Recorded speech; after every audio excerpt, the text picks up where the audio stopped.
اعوذ باللہ السمیع العلیم من الشیطان الرجیم بسم اللہ الرحمن الرحیم وبہ نستعین انہ خیر ناصر و معین وصلی اللہ علی سیدنا محمد وآلہ الطیبین الطاہرین۔ سامعین گرامی، السلام علیکم ورحمۃ اللہ۔ جیسے کہ ہم نے آپ سے وعدہ کیا تھا اور خداوند متعال نے بھی ہمیں توفیق بخشی، تو آج ہم دعا ابو حمزہ سمالی کے پہلے مطالعاتی سیشن کے ساتھ آپ کی خدمت میں حاضر ہیں۔ امید ہے کہ ماہ رمضان کے اختتام سے پہلے یہ دعا ہم ایک دفعہ غور و فکر کے ساتھ پڑھ چکے ہوں گے۔ ان سیشنز میں ہمارا طریقہ ایسا ہوگا کہ ہم پہلے عربی کا ایک مختصر حصہ مطالعہ کریں گے، اس کے بعد اس کے ترجمے کو دیکھیں گے، پھر تشریح پر نظر ڈال کر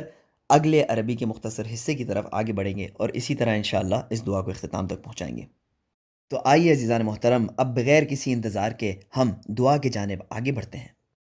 بندہ اگر تھوڑی دیر کے لیے تنہائی میں بیٹھے اور خداوند متعال کو حاضر و ناظر جان کر کچھ دیر اپنے زندگی میں غور و فکر کرے تو اپنے اعمال کو دیکھ کر وہ بخوبی جان لے گا کہ وہ ان اعمال کے باعث کس قسم کے سلوک کا اپنے رب کی جانب سے حقدار ہے۔ اور پھر یہ بھی انسان جانتا ہے کہ اس کے رب کا ہدف انسان کی پرورش اور بلندی ہے، اور اسی لیے یہ رب مختلف انداز سے انسان کی پرورش کرتا ہے اور اس کی تعدیب کرتا ہے۔ ان میں سے کچھ وہ طریقے ہوتے ہیں جو انسان کے لیے خوش آئند ہوتے ہیں اور اسے پسند آتے ہیں، اور کچھ ادب ہونے کے راستے انسان کے لیے بہت سخت اور ناگوار ہوتے ہیں۔ تو اب بندہ جب اپنے حال سے واقف ہوتا ہے اور وہ اپنے رب کا بھی ہدف جانتا ہے کہ وہ اسے خیر و صلاح کے راستے میں آگے بڑھانا چاہتا ہے اور اپنے بندے کی تعدیب کرنا چاہتا ہے، تو خداوند متعال کے بارگاہ میں یہ جملات عرض کرتا ہے۔ عزیزان محترم، یہ دعا کے ابتدائی جملات ہیں۔ بسم اللہ الرحمن الرحیم، الہی لا تؤدبنی بعقوبتک ولا تمکر بی فی حیلتک، من این لی الخیر یا رب ولا یوجد الا من عندک، ومن أين لي النجاة ولا تستطاع إلا بك، للذي أحسن استغنى عن عونك ورحمتك، وللذي أساء واجترأ عليك ولم يرضك خرج عن قدرتك، يا ربي يا ربي يا ربي یا رب۔ اے میرے رب، تو مجھے اپنی ناراضگی اور عتاب کے ذریعے ادب نہ سکھانا، اور ایسا کچھ نہ کرنا کہ میں اپنے سیاہ اعمال اور تیری ناراضگی کی وجہ سے دھوکے میں آ جاؤں، کیونکہ اگر تیرے در سے میں خیر اور ہدایت حاصل نہ کر سکوں تو پھر میرے پاس ہدایت پانے کے لیے کون سا راستہ باقی رہے گا؟ اور اگر میری فلاح اور نجات تیرے در پر حاصل نہ ہو تو اور کہاں سے حاصل ہو سکتی ہے؟ پروردگارا، نہ تو نیکی اور اچھائی کرنے والا بندہ تیری رحمت اور مدد سے بے نیاز ہے، اور نہ تو وہ بندہ کہ جس نے گناہ کیا ہے اور تیرے سامنے جرت کا مظاہرہ کیا ہے اور تجھے ناراض کیا ہے، تیری قدرت اور گرفت سے باہر ہے۔ اے میرے رب، اے میرے رب، اے میرے رب۔ عزیزان محترم، راوی کہتا ہے کہ یہاں پر معصوم یا رب کو پوری ایک سانس کے ختم ہونے تک دہراتے رہتے تھے۔ دعا میں جب آگے بڑھتے ہیں تو ایک خاص خوبصورتی ہمیں محسوس ہوتی ہے۔ عزیزان گرامی، نگارش کے اسلوب میں سے ایک خوبصورت اسلوب یہ ہے کہ بیان کرنے والا بغیر کسی مقدمے کے کسی بات کو آغاز کر دیتا ہے، اور یہ بغیر مقدمے کے آغاز کر دینا اس بات کا باعث نہیں بنتا کہ سامع اس کلام سے اپنے آپ کو بیگانہ محسوس کرے، بلکہ سامع اس کلام میں جذب ہوا چلا جاتا ہے، یہاں تک کہ بیان کرنے والا ایک خاص عروج کے مرحلے میں اپنے کلام کو روکتا ہے اور وہاں سے تمہید کے مرحلے میں دوبارہ داخل ہوتا ہے اور پھر اپنے بات کو باقاعدگی سے آغاز کرتا ہے۔ یہ اسلوب قرآن مجید کے بیان میں بھی دیکھا گیا ہے۔ یہاں پر بھی گویا امام سجاد علیہ السلام بغیر کسی مقدمے کے جو دوسری دعاؤں میں پائی جاتی ہیں، مثلاً حمد، مثلاً درود، دعا کے ایک عظیم مرحلے میں داخل ہو جاتے ہیں اور بہت خوبصورتی سے اس مرحلے کی منظر کشی کرتے ہیں، پھر یا رب کہہ کر دعا کے مقدماتی حصے یعنی حمد و ثنا میں دوبارہ داخل ہوتے ہیں اور خداوند متعال کے بارگاہ میں عرض کرتے ہیں کہ بك عرفتك وأنت دللتني عليك ودعوتني إليك ولولا أنت لم أدري ما أنت. الحمد لله الذي أدعوه فيجيبني وإن كنت بطيئا حين يدعوني، والحمد لله الذي أسأله فيعطيني وإن كنت بخيلا حين يستقرضني، والحمد لله الذي أناديه كلما شئت لحاجتي وأخلو به حيث شئت لسري بغير شفيع فيقضي لي حاجتي، والحمد لله الذي لا أدعو غيره ولو دعوت غيره لم يستجب لي دعائي، والحمد لله الذي لا أرجو غيره ولو رجوت غيره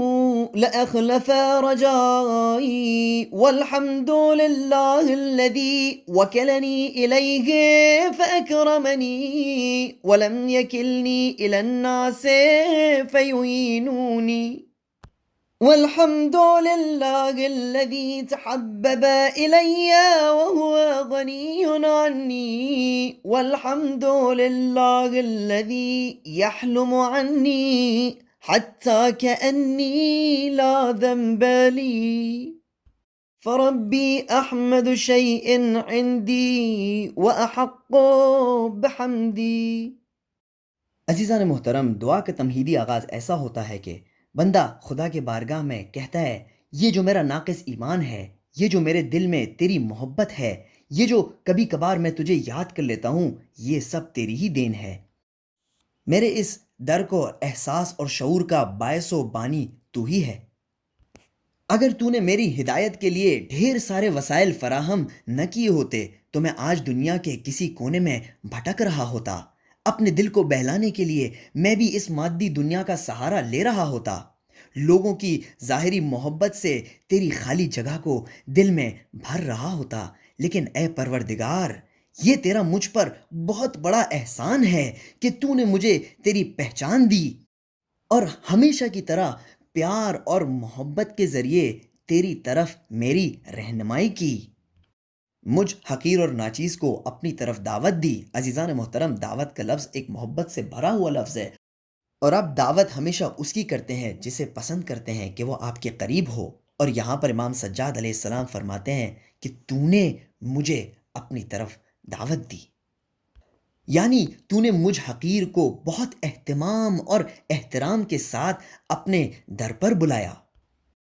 تو نے مجھ حقیر کی نیند اور ہر ایک سانس کو اس مہینے میں عبادت کا درجہ دیا، تو نے میری تشویق کی تاکہ میں ہمت کروں اور تیرے قریب آ سکوں، اور اگر یہ سب اہتمام تیری طرف سے نہ ہوتا تو میں ہرگز تجھے نہیں پہچان سکتا۔ اس کے بعد کے مرحلے میں خدا متعال کا حمد ایک مختلف انداز میں بیان ہو رہا ہے، اور اس کی عبارت یہ ہے کہ تمام حمد اس رب کے لیے ہے کہ جسے میں پکارتا ہوں تو وہ مجھے جواب دیتا ہے، اگرچہ کہ اس کے برعکس جب کبھی وہ مجھے پکارتا ہے تو میں سستی اور کاہلی سے اس کا جواب دیتا ہوں۔ عزیزان محترم، یہاں پر مناسب ہوگا کہ اس بات پر غور کریں کہ خداوند متعال کے بندے کو پکارنے سے کیا مراد ہے۔ ایک سادہ سی مثال یہ ہے کہ جب ایک مربی جیسے کہ والدین کسی بچے کی پرورش کرنا چاہتے ہیں تو وہ اسے زبردستی کسی کام پر جو اس کے فائدے میں ہو مجبور نہیں کرتے۔ مثلا نظم اور ضبط اور ڈسپلن کو سکھانے کے لیے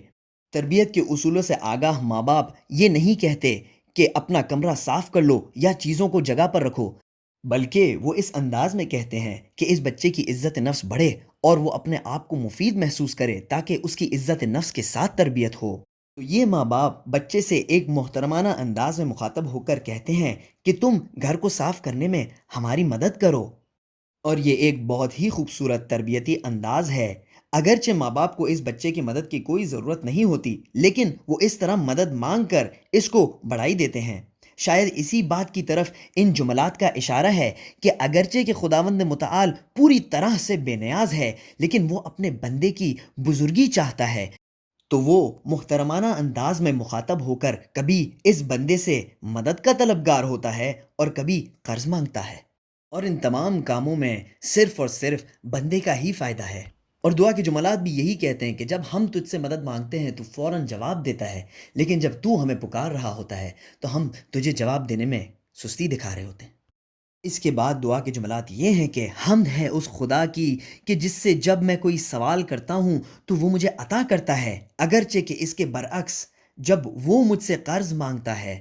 تو میں کنجوسی سے کام لیتا ہوں۔ اسی کی عطاؤں اور نعمتوں پر قبضہ جماتا ہوں، اور جب وہ میرے فائدے کے لیے مجھ سے عزت و احترام سے طلب کرتا ہے تو میں کنجوسی کرتا ہوں اور ٹال مٹول سے کام لیتا ہوں۔ حمد کے مراحل میں مولا ایک اور شاہکارانہ طریقے سے خداوند متعال کی حمد اور ثنا کرتے ہیں اور فرماتے ہیں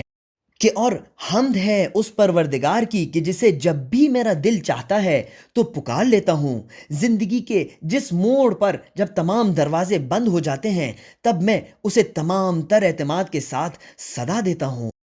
اور جب چاہتا ہوں تو اس کے ساتھ اکیلے میں ہم کلام ہو کر اسے اپنے دل کا راز بتاتا ہوں، اور اس ہم کلامی میں مجھے کسی تیسرے شخص کی ضرورت نہیں ہوتی، اور پھر وہ میری پکار بھی سنتا ہے اور میری مشکل کو بھی آسان کر دیتا ہے۔ پھر فرماتے ہیں کہ حمد ہے اس خدا کی کہ جس کے سوا مشکل وقت میں کسی اور کو نہیں پکارتا، اور اس وقت میری بے بسی اور بیچارگی کا یہ عالم ہوتا ہے کہ اگر میں اپنے رب کے سوا کسی اور کو پکار بھی لوں تو کوئی بھی میرا فریاد رس نہیں ہوگا۔ اور حمد ہے اس رب کی کہ جس کے سوا میں کسی اور سے امید نہیں باندھتا، اور اگر کسی اور سے امید باندھ بھی لوں تو نا امیدی کے سوا کچھ حاصل نہ ہوگا۔ اور تمام حمد اس رب کی ہے کہ جس نے مجھے اپنی ذات سے وابستہ رکھا ہے، اور میری اس تمام تر محتاجی کے باوجود وہ میرے ساتھ عزت اور کرامت سے پیش آتا ہے، اور مجھے انسانوں کا محتاج نہیں بناتا اور ان کے آسرے پر نہیں چھوڑتا، تاکہ میں انسانوں کے ہاتھ ذلیل اور خوار نہ ہو جاؤں۔ عزیزان محترم، یعنی خداوند متعال کسی بھی صورت میں پسند نہیں کرتا کہ اس کا بندہ کسی دوسرے کے سامنے ذلیل و خوار ہو اور اس کی عزت نفس کو ٹھیس پہنچے، تو اسی لیے اسے لوگوں کے آسرے پر نہیں چھوڑتا، بلکہ وہ اپنے بندے کو صرف اور صرف اپنا محتاج بناتا ہے اور پھر اس کے ساتھ کریمانہ انداز سے سلوک کرتا ہے۔ پھر فرماتے ہیں تمام حمد اس رب کی ہے جو مجھ سے محبت کرتا ہے، مجھے پسند کرتا ہے جبکہ اسے میری ذرہ برابر بھی ضرورت نہیں۔ عزیزان محترم، یہ ہے رب کی محبت کا انداز کہ وہ ہر چیز سے بے نیاز ہے، تمام کائنات کا مالک ہے، اور اسے اپنے بندوں سے یعنی آپ سے اور مجھ سے ذرہ برابر بھی کوئی غرض نہیں ہے، لیکن وہ ہم سے صرف اور صرف ہماری خاطر محبت کرتا ہے۔ یہ وہ رب ہے جو ہمیں ہماری خاطر پسند کرتا ہے اور اس محبت کا کھلے عام اور بھرپور طور پر اظہار بھی کرتا ہے۔ عزیزان محترم، اسی کے ساتھ دعائے ابو حمزہ سمالی کے مطالعاتی سیر کا پہلا حصہ ختم ہوا چاہتا ہے۔ امید ہے کہ ہم سب اپنے وقت کی قدر کریں، کیونکہ ہمیں پتہ نہیں کہ اگلا رمضان یا اگلا دن ہمارا ہوگا یا نہیں ہوگا۔ اسی کے ساتھ مجھے اجازت دیجیے۔ وصلی اللہ علی سیدنا محمد وآلہ الطیبین الطاہرین، والسلام علیکم ورحمۃ اللہ وبرکاتہ۔